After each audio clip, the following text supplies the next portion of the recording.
আপনি কি জানেন ইরান পার্লামেন্টে একটি প্রস্তাব পাশ করেছে যেখানে বলা হয়েছে আমেরিকা যদি পারমাণবিক স্থাপনায় হামলা চালায় তাহলে হরমুজ প্রণালী বন্ধ করে দেওয়া হবে।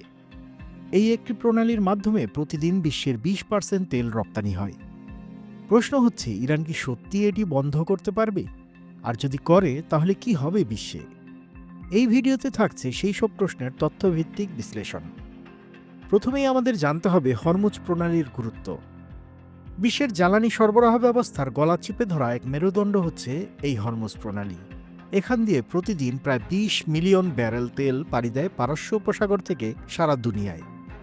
এই একটিমাত্র সাগরপথে ভর করেই সৌদি আরব, ইরান, ইরাক, কুয়েত, কাতার সবাই তাদের তেল রপ্তানি করে। এই রুট বন্ধ মানেই বিশ্ব অর্থনীতির হৃৎপিণ্ডে সরাসরি চাপ।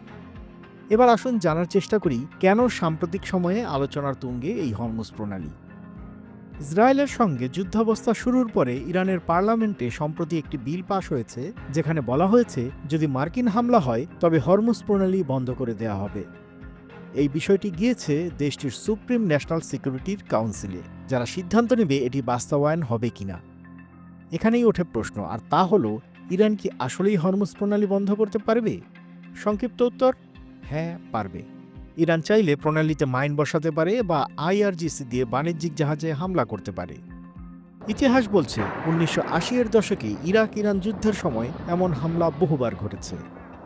2019 এবং 2023 সালেও ইরান বেশ কয়েকটি ট্যাঙ্কার জব্দ করেছে। তবে পুরোপুরি বন্ধ সেটি এখনও করা হয়নি কখনো।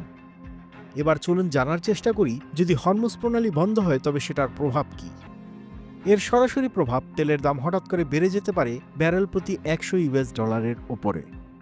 13 জুনে ইসরায়েল ইরান উত্তেজনার পর ব্রেন্ট ক্রুড এর দাম ইতিমধ্যেই বেড়ে হয়েছে $77।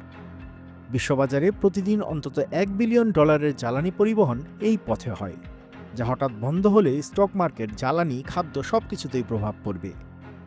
এবার আসছে সবচাইতে গুরুত্বপূর্ণ প্রশ্ন, আর তা হল হরমুজ প্রণালী বন্ধ হলে কি বিশ্ব তেলের সংকটে পড়বে?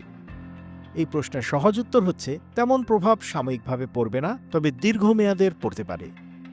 বিশ্বে বর্তমানে অতিরিক্ত উৎপাদন সক্ষমতা আছে। শুধু ওপেক প্লাস দেশগুলোর অতিরিক্ত ক্ষমতা দৈনিক 5.7 মিলিয়ন ব্যারেল। সৌদি আরব ও আমিরাতের বিকল্প রুট হিসেবে রয়েছে পাইপলাইন, যা দিয়ে তারা কিছু পরিমাণ সরবরাহ চালিয়ে যেতে পারবে। তবে ইরাক, কুয়েত, কাতার তারা পুরোপুরি নির্ভরশীল হরমুজ প্রণালীর ওপর। যুদ্ধ ও তেলের দামের প্রভাব বিষয়টা নিয়ে অতীতের রেকর্ড কি, আসুন এবার তা সংক্ষেপে জেনে নেই। 1991 সালে ইরাক কুয়েত যুদ্ধের সময় ব্রেন্টের দাম দ্বিগুণ হয়েও দ্রুত স্থিতিশীল হয়েছিল। 2022 সালে ইউক্রেন যুদ্ধেও দামের বড় উত্থান কিছু মাসেই নিয়ন্ত্রণে আসে।